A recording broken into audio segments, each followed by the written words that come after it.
Hello, lovely people. I'm Sinead, and welcome. Today, Fabio has joined me here in his gorgeous little rainbow pants that match my new shirt. I went through my closet finally, and all the various places I stuff clothing, and had to sort out everything that was, well, not everything, but most everything that was commercially made, because I am reacting more to the threads, and now even when I turn it wrong side out, I'm still getting a certain amount of reaction, itching and breakout from those top stitching lines that you get on t-shirts. Anyway, so I sorted all that out, and in the process was reminded of the fact that I had made a bunch of skirts, which I don't wear skirts anymore. And the odd thing there is that I only wore skirts for the time period in which I was too ill to move much, because I'm really klutzy, and I don't like wearing skirts that are short. I only wear skirts that come down past my knee at the very least, and they don't work on the stairs. I trip too much, so I haven't been wearing them. I haven't worn them in years, and since I'd made them, you know, it's all kind of yardage and simply put together and easily taken apart and reused. So this used to be a skirt, but I didn't even wear enough to fade it, and it's now this shirt, and I have some other yardage to turn into shirts, which I need. And I did a lot of taking apart of stuff so that it was ready and prepped for turning into other garments. And it just felt really great to remove all the stuff from the closet that I hadn't been wearing, and how ridiculous it is to keep hanging on to those things that you're just not gonna wear and haven't, and repurposing them. I even had a beautiful rainbow crocheted dress that I had made, and I figured out how to repurpose it. I got 3 hot pads out of the more densely crocheted part, and the skirt is going to be curtains that I can put up over the Cindy house or over the high rise when I need the area here covered, because we never did get doors made, so sometimes I need it covered. And it'll give it just a little bit of coverage and make it all uniform, I think. And I'll get at least 3 curtains out of that. And who knows, maybe I'll go find some yarn and match up and make another one. I don't know. I can't remember if that was a variegated yarn or whether I think I just got different colors of yarn and put them together. Anyway, that aside, that has been what I've been accomplishing when I'm not carving mugs, which the drawing went well. Spending the time doing the sketching and coming up with, I'm a what do you call it, a sketchy drawer, that doesn't even work, artist. And I need to be more of a smooth line cartoon artist, and I'm getting there.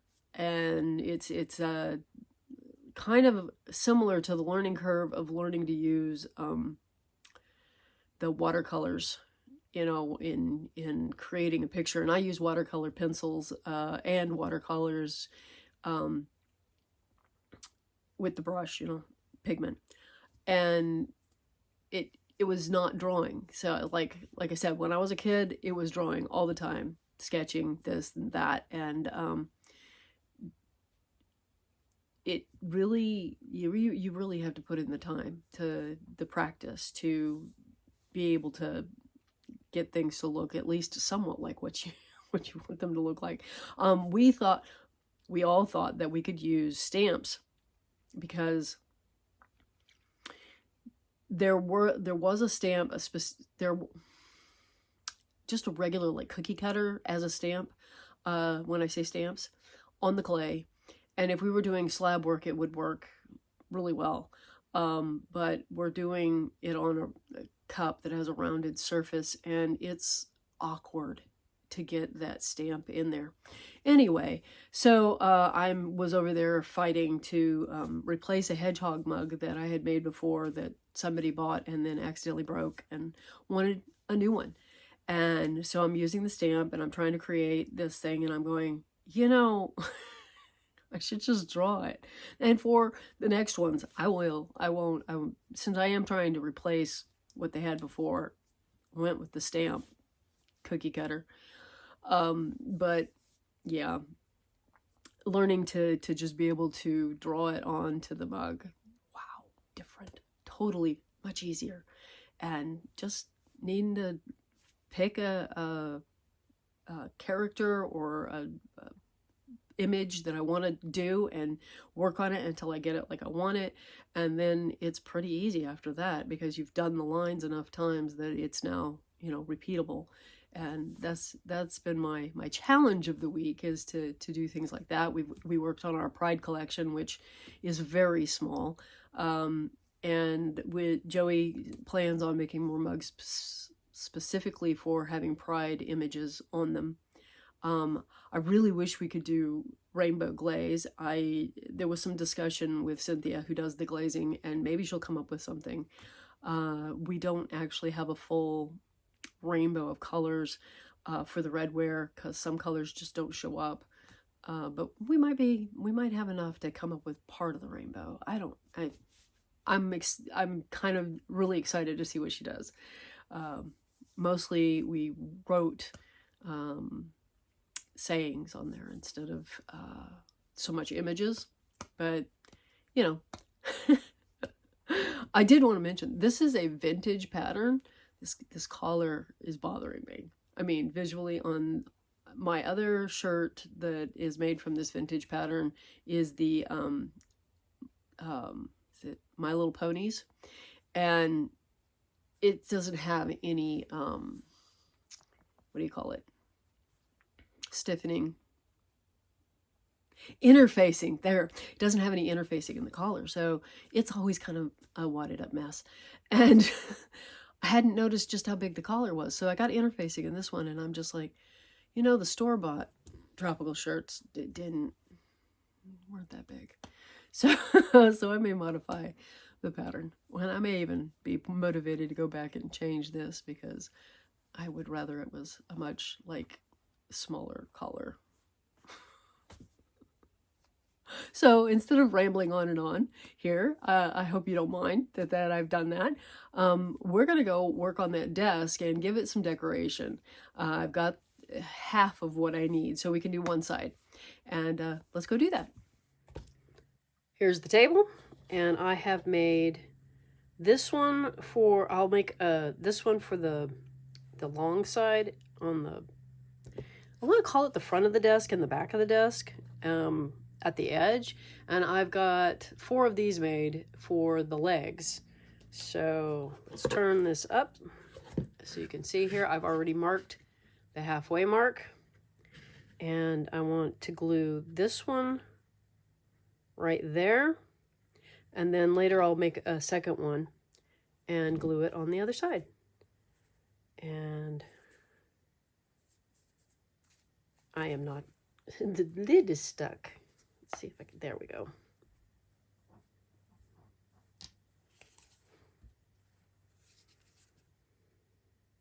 Apparently there was sanding dust still on a lot of this. And how I got it on the back side of my hand, I don't know. So I'm putting glue all over the whole thing, even though part of it is not going to make contact, but I wanted to make sure that everything that is making contact has got glue on it.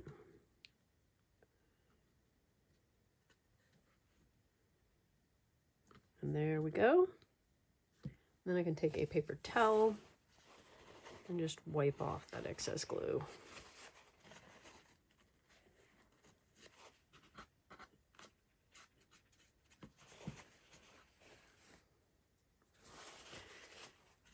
I think my design wasn't quite dry when I took it out of the mold.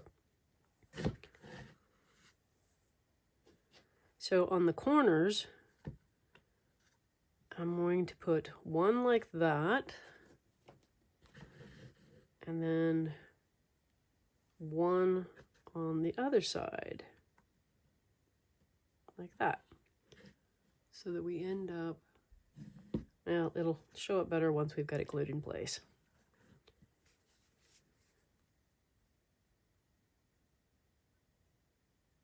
And once I've got these glued in place, I should get some more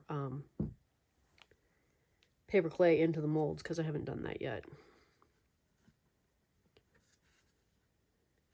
And I actually chose this design because there were 4 of them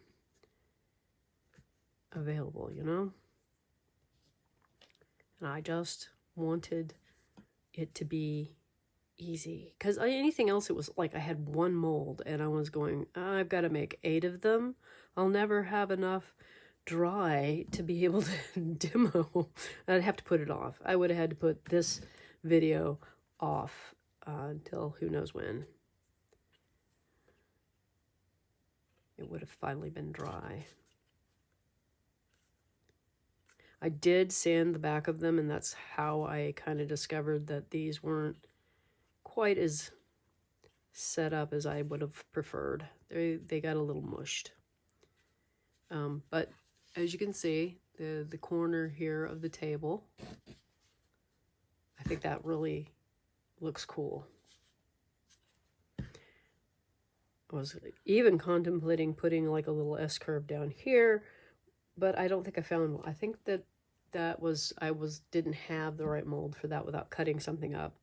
And I did not want to cut up 8 of them. So we abandoned that. But if you had a little S-curve, wow, that was totally dyslexia. Come on, get it in the corner. Till I wasn't actually all there. You had a little curly Q that fit on the leg. You could do that. I'm actually really pleased. This does not hang over the edge as much as I thought it was going to. I really thought that it was going to hang down much further into the underspace. And Della's paint has mostly cured. It cured enough that, well, I'll show you here in a minute.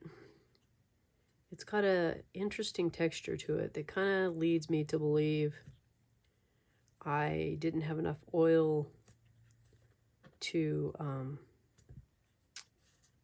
what do you call it? Oil to pigment ratio.